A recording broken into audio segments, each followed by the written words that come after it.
Assalamualaikum warahmatullahi wabarakatuh. Melanjutkan kembali materi yang sebelumnya, yaitu tentang energi listrik. Sekarang kita bahas tentang satuan energi yang dipakai PLN. Kalau kemarin kita sudah menghitung energi dalam satuan joule, sekarang kita menghitung energi dalam satuan kWh yang biasanya dipakai oleh PLN. Pelanggan PLN menggunakan energi listrik setiap bulannya.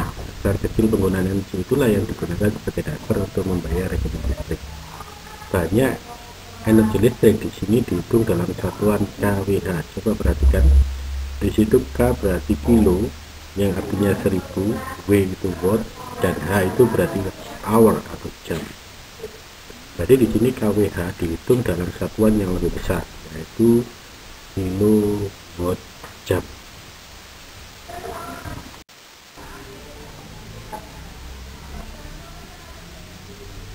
Oke, untuk slide kedua ini kita membahas tentang satu contoh soal, masih review bab sebelumnya. Kalau kita melihat tulisan pada alat listrik 120 watt 220 volt, ini berarti alat tersebut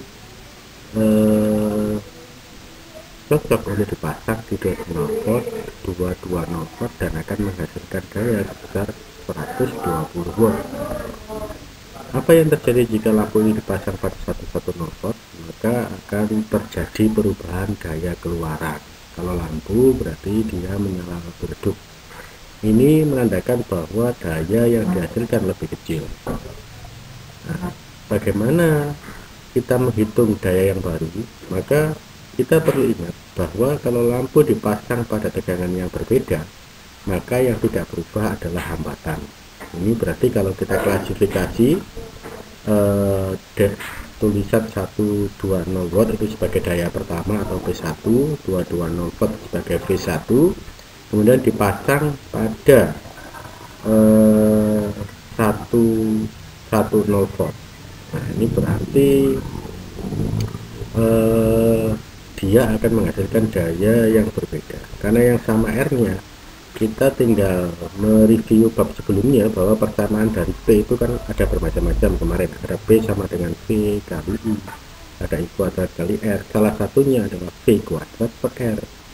Kalau kita nyari R, berarti R bisa dibuat sama dengan V kuadrat per P. Ayo ingat kembali kemarin, pembagi kalau melewati ruas jadi pengali, kalau pengali jadi pembagi. Nah, kalau dari persamaan R1 sama dengan R2, maka bisa ditulis V1 kuadrat plus V1 sama dengan V2 kuadrat per V2. Kalau angkanya kita masukkan, maka kita akan peroleh seperti yang ada di sini. 220 kuadrat per 120 sama dengan 110 kuadrat per V2. Nah, dengan metode yang sudah kita kuasai, kemarin coba temukan nilai P2-nya berapa.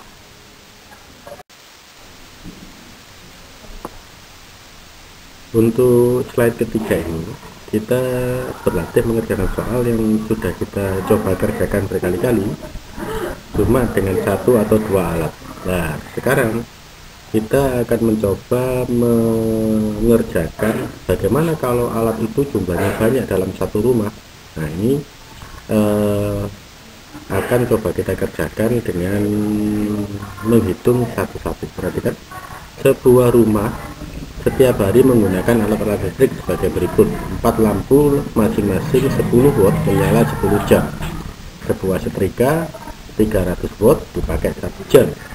Sebuah TV 100 watt dipakai selama 6 jam. Sebuah tape recorder 60 watt berbunyi selama 2 jam. Ini semuanya per hari. Nah, jika harga listrik per kW hanya 1000, kita disuruh menghitung energi listrik yang digunakan selama 1 hari berapa. Yang B, energi listrik yang digunakan 1 minggu berapa, energi listrik yang digunakan selama 1 bulan berapa, kemudian rekening yang harus dibayar berapa.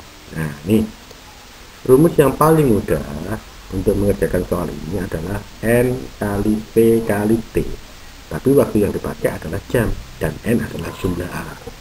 Perhatikan, kalau kita terapkan rumus ini di alat yang pertama, yaitu 4 buah lampu, maka N-nya diisi 4.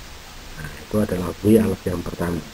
Terus kemudian 10 watt, berarti 4 kali 10 dipakai 10 jam, berarti dikali 10 lagi. Nah, diikuti oleh alat kedua, ketiga, dan keempat. Kalau sudah kita hitung semuanya dalam masing-masing alat, maka kita tinggal menambahkan masing-masing, maka kita ketemu 1700 watt jam. Ini satu hari. Kalau hasilnya sudah ketemu untuk 1 minggu, berarti kita cukup mengalikan dengan 7. Kalau 1 bulan berarti kita kalikan 3. Nah, untuk menghitung biayanya berarti kita cukup mengalikan jumlah W total yang sudah kita temukan selama 1 bulan dikalikan biaya perkalian. Coba dikerjakan secara detail di buku tugas, nanti diselesaikan hitungannya. Ternyata melebu. Oke. Berikutnya kita membahas bab baru, yaitu tentang magnet. Magnet ini sudah kita lihat sehari-hari, sering aplikasinya juga banyak.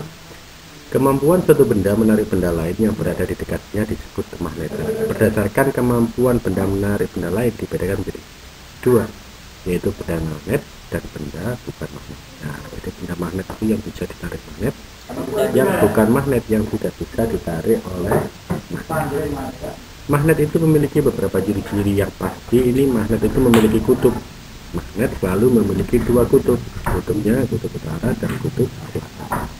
Coba lihat arti selalu. Nah, selalu ini berarti dalam bentuk apapun dia selalu memiliki 2 kutub. Nah, sudah diperhatikan di gambar-gambar yang ada di slide. Kemudian ujung magnet memiliki gaya tarik yang paling kuat, itulah yang disebut dengan kutub. Oke, ini aplikasi dari keterangan sebelumnya, bahwasanya karena dia selalu memiliki 2 kutub, seandainya ada sebuah magnet yang patah, maka magnet patahan tersebut akan menjadi magnet yang baru yang juga memiliki 2 kutub.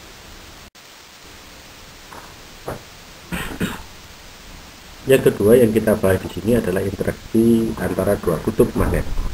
Kalau ada 2 kutub magnet didekatkan, maka akan ada interaksi saling tolak menolak atau saling tarik menarik. Kapan saling tolak menolak? Jika 2 kutub itu sejenis. Misalnya utara didekatkan dengan utara, saling tolak menolak. Selatan dengan selatan saling tolak menolak. Seperti gambar yang ada di sini. Kemudian jika beda, maka akan saling tarik menarik.